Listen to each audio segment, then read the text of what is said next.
अस्सलाम वालेकुम स्टूडेंट्स। आज मैं आपको सिखाऊंगी कि उर्दू खुशखती कैसे की जाती है। तो ये है मेरे पास उर्दू खुशखती की बुक पहली जमात के लिए, ठीक है। और हम इसको देखते हैं। सबसे पहले तो हमें खुशखती करने के लिए कुछ असूलों को मद्देनज़र रखना होगा, ठीक है। सबसे पहले तो हम जिन चीज़ों का ख्याल रखेंगे वो क्या चीज़ें हैं, ये है कि सबसे पहले आपने आपका अंदाज़े नशिस्त कैसा होना चाहिए। इसका मतलब कि आप कैसे बैठे हों, ठीक है। राइटिंग करते हुए सीधी कमर करके जम कर आराम से बैठिए, ठीक है। रिलैक्स हो जाएं। फर्श पर पाँव सीधे जमा कर रखिए। मुनासिब लंबाई और मुनासिब मोटाई की हो। अब पेंसिल की बात हो रही है तो पेंसिल जो है वो मुनासिब लंबाई और मुनासिब मोटाई की हो। नोक बहुत पतली या मोटी ना हो। दुरुस्त तरीके से पकड़िए पेंसिल को, ठीक है। गिरफ्त मजबूत रखिए पेंसिल पे। और आपकी कॉपी जिस पे आप राइटिंग कर रहे हैं वो कैसी होनी चाहिए। कागज का रुख अपनी आसानी के लिहाज से रखिए। दूसरे हाथ से कॉपी पकड़े रहिए जैसे कि आपको तस्वीर में नजर आ रहा है। और बहुत दबाकर या बहुत हल्का मत लिखिए। अब यहाँ पे कुछ हरूफ हैं, उनकी अल्फाज की दुरुस्त बनावट के बारे में बताया गया है कि कैसे है उनकी। तो यहाँ पे हरूफ और अल्फाज और हरूफ की दुरुस्त बनावट क्या है। बे जैसे बिल्कुल भी नहीं लिखना आपने, बे को आपने लिखना है ऐसे। और इसी तरह आपने हरूफ और अल्फाज के दरमियान मुनासिब फासला भी रखना है, ठीक है। बे पे ते ऐसे बिल्कुल भी नहीं लिखना, आपने लिखना है बे पे ते। बे के खानदान को आपने ऐसे लिखना है, ठीक है। गुड़िया ऐसे बिल्कुल भी नहीं लिखना, गुड़िया आपने लिखना है ऐसे। और सीन ये और नून भी बिल्कुल आपने ऐसे नहीं लिखना, आपने लिखना है सीन ये नून ऐसे। क्योंकि सबकी तमाम जो अल्फाज हैं इनके आप देख रहे हैं नीचे से इनकी जो गोलाइयां हैं इनकी एक ही बनावट होनी चाहिए। सीन ये और नून ऐसा होना चाहिए। अब ये चांद है, चांद कैसे लिखना है, चांद का करेक्ट लिखने का करेक्ट तरीका ये है। तमाम नुक्ते दुरुस्त हैं और दुरुस्त जगह पर लगाए गए हैं, तो ये है इनका सही तरीका लिखने का, ठीक है। तो अब हम शुरू करते हैं। पढ़िए और लिखिए। आज हम राइटिंग शुरू करते हैं। पेंसिल की नोक आप देख रहे हैं, अगर नोक नहीं सही तो हम इसको शॉर्प कर लेते हैं, लेकिन यहाँ पे पेंसिल की नोक बिल्कुल ठीक है। यहाँ पे सबसे पहले हम लिखेंगे अलिफ। अलिफ लिखेंगे, अलिफ यहाँ पे। और बे लिखेंगे हम, बे। अभी तो ये ट्रेसिंग है तो इसमें आपके लिए आसानी हो तो इसलिए अब हम इनको अल्फाज को ऐसे लिख रहे हैं। पे कैसे लिखा, ऐसे। ते, टे और से। ये है बे का खानदान। किसका खानदान है ये, बे का खानदान, ठीक है। और इसी तरह है अब हम आते हम आते हैं जीम के। जीम का खानदान है ये, और जीम का खानदान जो है वो ऐसे। देखिए रेड डॉट का मतलब ही है कि यहाँ से आपने स्टार्ट करना है, ठीक है। अब हम आ जाते हैं जीम के खानदान पे। तो ये जीम का खानदान अगर लाइन बनी होगी तो ये नुक्ते जो हैं वो मिड में आएंगे इसके, ठीक है। तो यहाँ पे जीम, चे, हे और खे। जितनी आप इसकी प्रैक्टिस करेंगे इतनी आपकी जो है वो खुशखती बहुत अच्छी हो जाएगी। तो अब जब जिनका खानदान हमने लिख लिया, इनके देखें यहाँ पे आके लाइन को टच करा है सब कॉर्नर।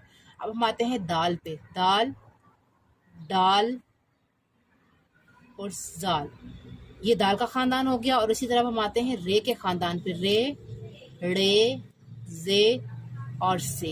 ये दाल और रे का खानदान हो गया इस तरह से, ठीक है। अब हम आते हैं सीन पे। ये जोड़े हैं, सीन का जोड़ा, स्वाद का जोड़ा, तोय का जोड़ा। तो इसलिए हम इनको जोड़े बुलाते हैं। जैसे पेयर होता है सीन और शीन का पेयर, ठीक है।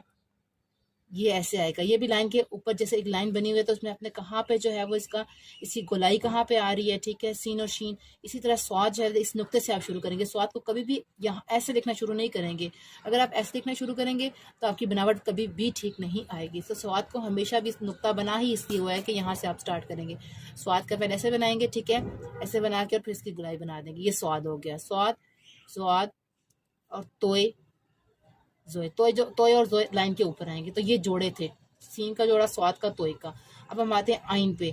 आइन भी बिल्कुल ऐसे ही होता है जैसे जीम और चे होता है। जैसे जीम का खानदान होता है वैसे भी आइन और गाइन होता है, लेकिन ये आइन और गाइन का एक जोड़ा है। आइन ऐसे, गाइन ऐसे, फे, काफ। अब काफ जो सबसे पहले आप ये डालेंगे, काफिया देखिए यहाँ से शुरू करते हैं, और इसका डंडा आप कैसे डालेंगे, यहाँ से शुरू करेंगे, यहाँ से नहीं शुरू करेंगे, ठीक है। इस तरह से जब आप जोड़ के डालेंगे तो बहुत एक अच्छा सा जो है ना वो बन जाएगा। इसी तरह गाफ का जोड़ा, मतलब काफ का जोड़ा, काफ और गाफ सेम होते हैं, तो ये ऐसे और ऐसे, ठीक है। अब इसका जो पहला डंडा था वहाँ यहाँ से ऐसे लेके गया आप, और दूसरे डंडे के लिए यहाँ से, देखिए वाजिया इसमें जो है वो लिखा हुआ है कि यहाँ से नीचे लेके आना है, ठीक है। ये हो गए जोड़े। अब हम ये अलग अलग हरूफ हैं, कुछ इनको देख लेते हैं कि लाम कैसे लिखते हैं। लाम ऐसे लिखते हैं, ठीक है। मीम जो है वो ऐसे लिखते हैं, ठीक है। मीम के आपने देखना है कि आखिरी हिस्सा जो है वो लाइन से नीचे आ रहा है, ठीक है। अब जो है वो नून, नून कैसे देखते हैं, गुलाई होनी चाहिए आपकी, ठीक है। वाओ कैसे है, हे कैसे है, ये छोटी ये कैसे है, और बड़ी है। ये कुछ अलग हरूफ थे जो हमने देख लिए। अब हम आते हैं कुछ अगला वो वाले हरूफ जो ख़त पर लिखे जाने वाले हरूफ हैं, ठीक है। जो ख़त के ऊपर मतलब एक लाइन जो लिखी हुई है उसके ऊपर जो लिखने, एक जो लाइन होती है उसको बोलते हैं ख़त, ठीक है। तो उसके ऊपर जो हरूफ आते हैं वो अलिफ बे, मीन्स कि अलिफ होगा और बे का ख़ानदान पूरा होगा, ठीक है। बे, पे, ते, टे, से, ये आते हैं हरूफ के ऊपर। और इसी तरह दाल और रे का ख़ानदान भी हरूफ के ऊपर, सॉरी ख़त के ऊपर ही आ रहा है। दाल, डाल, साल, रे, रे, जे और से, ठीक है। अब ये जो कुछ जोड़े थे हमारे पास, एक तोए का जोड़ा, ये जो है ये भी ख़त के ऊपर आ रहा है। तोए, जोए, फे, ठीक है। फे जो है वो अलग हरफ है, ठीक है। अब जो है वो काफ, ये जोड़ा है काफ, गाफ, वाओ, हे और बढ़िए, ठीक है। ये भी कुछ अलग हरूफ हैं, ये भी लाइन के ऊपर आ रहे हैं। अब वो वाले हरफ मैं आपको बताने लगी हूँ कि जो ख़त से नीचे वाले आने वाले हरूफ हैं, इनकी आपने जो चीज़ इस पर फोकस करना है वो ये है कि इनकी गोलाइयाँ कैसे आ रही हैं, वो ख़त से नीचे आएंगी, ठीक है। गोलाई जो है वो उसके ख़त से नीचे आ रही है। जीम के ख़ानदान की गोलाइयाँ, जीम, चे भी इसी तरह, ठीक है। हे भी और खे भी, इन सब की गोलाइयाँ जो हैं वो कहाँ आ रही हैं, नीचे आ रही हैं। और सीन की गोलाई नीचे आ रही है, ख़त से नीचे आ रही है। शीन की गोलाई ख़त से नीचे आ रही है। इसी तरह स्वाद और स्वाद का जो जोड़ा है ये भी आपका ख़त से नीचे आ रहा है, ठीक है। आइन और गाइन का जोड़ा जो है ये भी आपको मैंने बताया था, जैसे पहले ऊपर बताया है कि ये भी बिल्कुल आप जैसे जीम का ख़ानदान लिखते हैं ना, वैसे ही ये आइन और गाइन भी होता है, ठीक है। Understand students. फे हमने ऊपर लिखा था, मैंने आपको बता दिया था कि ख़त से ऊपर रहेगा, लेकिन काफ है ना, ये काफ की गुलाई बिल्कुल इसी तरह से ख़त के नीचे आएगी, ठीक है। और लाम की गोलाई भी नीचे आएगी, और मीम का जो आखिरी हिस्सा होता है ना ये भी ख़त से नीचे आता है।